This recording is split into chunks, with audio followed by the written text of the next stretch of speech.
अस्सलाम वालेकुम। उम्मीद है आप तमाम खैरियत से होंगे। सबसे पहले ये समझ लीजिए कि आप जो मुझसे इल्म ले रहे हैं वो हकीकी इल्म ले रहे हैं और परफेक्शन के साथ इल्म आपको अता किया जा रहा है। लेकिन अनफॉर्चुनेटली हमारे यहाँ जो रूहानियत का कंसेप्ट पाया जा रहा है ना कि ऐसे दम वैसे दम, और फिर मैं लोगों को समझाने के लिए ऑडियो लेक्चर भेजता हूँ, लेकिन लोग बस उसको समझने की बजाय बातों में लग जाते हैं कि बाबे तकिए का दम, बाबे फलां का दम, बाबे फलां का दम।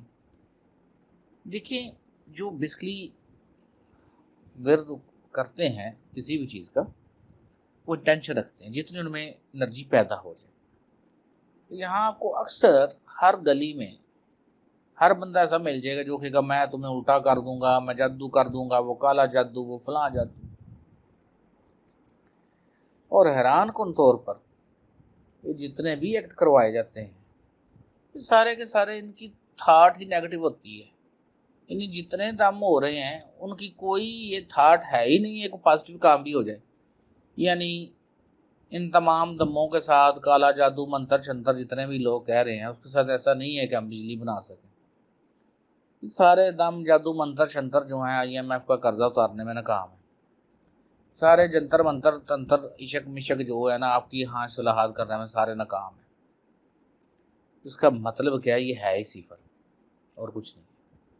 तो आप ले रहे हैं यहाँ पर एक हकीकी इल्म।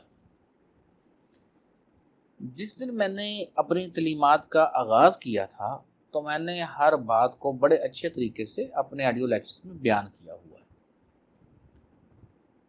तो जिसने भी मेरे पूरे ऑडियो लेक्चर सुने हैं तरतीब से हर को कभी कोई प्रॉब्लम नहीं होगा। अब जो एक बच्चे की कैफियत है कि सर आज मुराकबा के बाद मैं सोया, नींद आ गई, ख्वाब में देखा कुछ ढूंढ रहा हूँ, मुझे वो चीज़ नज़र नहीं आ रही। ख्वाब में मुझे एहसास हुआ कि मुझे आंखों से कुछ नज़र नहीं आ रहा, तो मैंने घबरा कर आवाज़ की जिससे मेरा ख्वाब ख़त्म हुआ। मुझे अपना जिस्म बिल्कुल भी महसूस नहीं हो रहा, आंखों में रोशनी बढ़ गई है, आंखें बंद हैं और मुझे सिर्फ अपनी सांस महसूस हो रही। बाकी पूरा जिस्म पूरी तरह सुन्न है। कुछ देर बाद मेरा जिस्म सुकड़ना शुरू हुआ और फिर जिस्म भी महसूस होना शुरू हुआ। शायद साहब क्या ये कैफियत नॉर्मल है? हकीकत में ये वंडरफुल कैफियत है। लेकिन जैसा मैंने कहा, एक तो इतनी इन्फॉर्मेशन ज़्यादा होने की वजह से स्टूडेंट और बच्चे खुद कंफ्यूज हैं कि इनमें से ठीक क्या गलत क्या।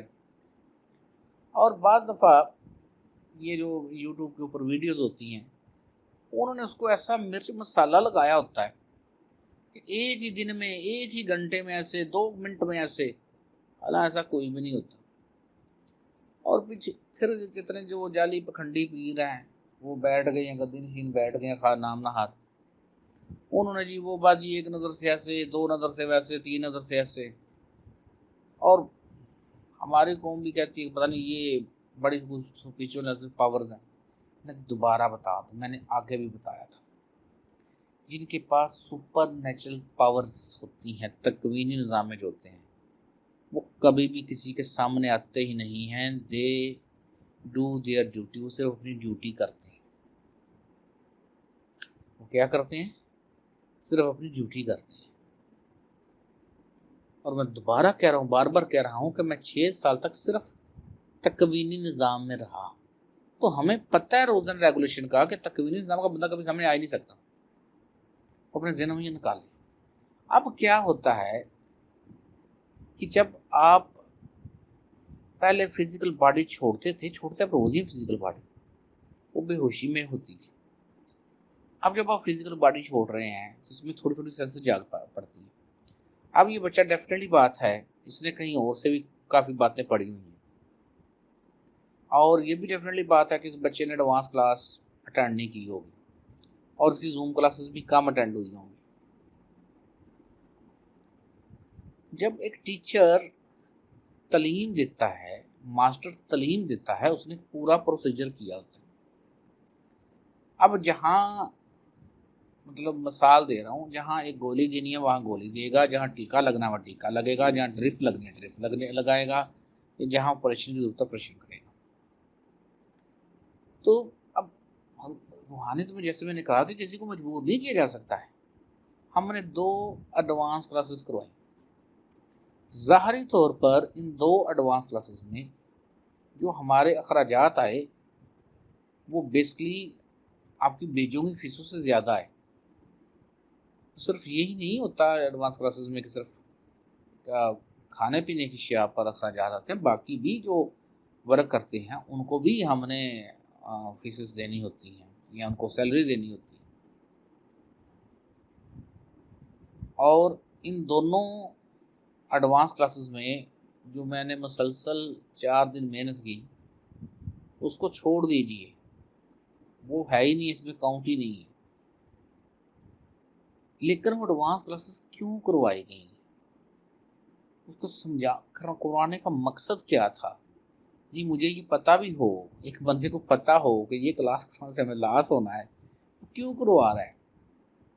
वो इसलिए करवा रहा है कि डेफिनेटली बात है, जो टीचर होता है, जो रियल मुर्शद होता है, उसके अंदर इतना नूर एनर्जी होता है कि वो, जैसे आप अपने अंदर डीप जाते हैं तो पॉजिटिव फोर्सेस भी जागती हैं, नेगेटिव फोर्सेस भी जागती हैं, दोनों ही फोर्सेस एक्टिव होती हैं, क्योंकि दोनों ही फोर्सेस आपके अंदर एक मखसूस लॉ के तहत रह रही होती है। हर एक चीज रूल्स एंड रेगुलेशन के तहत हो रही होती है, जो कुछ भी हो रहा होता है। तो इसलिए बेसिकली जूम क्लास, इसलिए मैंने कहा है कि हफ्ते में कम से कम एक जरूर अटेंड करो। तुम जितने मर्जी भी एडवांस हो जाओ ना, फिर भी ये क्लास अटेंड करो। तो जो क्लास अटेंड नहीं करते हैं, मैं बताऊँ उन्हें क्या कह सकता हूँ। सेकंड वन, अपने ना माइंड को ना इस पर ज्यादा लोड मत डाल दो कि ये भी वो भी ये भी ये भी ये भी। मैं जो जूम क्लासेस हम करवाते हैं, मेरी मुसलमश की जो मैं करवाता हूँ, मैं उनमें आपके नूर एनर्जी को, आपका जो मट्टी का जिस्म, उसको देखने की जो सलाहियत है, बर्दाश्त करने की जो सलाहियत होती है, उसको देखता हूँ। और जैसा कि मैंने अपने कितने लेक्चर्स में कहा है कि पर्दा अल्लाह पाक पर नहीं है, पर्दा रहमतुल्लाह अलमीन पर नहीं है, पर्दा आप लोगों के ऊपर है। तो आपने अपना अपना पर्दा हटाना होता है। तो अब ये जिस बच्ची की कैफियत है पॉजिटिव, लेकिन देखिए ये क्या महसूस कर रहा है, थोड़ा सा घबरा रहा है। अब इसे इसकी क्या करना चाहिए। अब इसे कुछ दिन नशक छोड़ देनी चाहिए, और आपको हिदायत है कुछ दिन नशक छोड़ दें, और जो खाली मिट्टी है उस पर नंगे पांव चलें। जो दरख्त हैं, सब्ज दरख्त, ज़्यादा बड़ा ना दरख्त, नॉर्मल दरख्त, उनके पास जाएं, सब्ज पत्तों के पास जाएं, एनर्जी एक्सचेंज करें।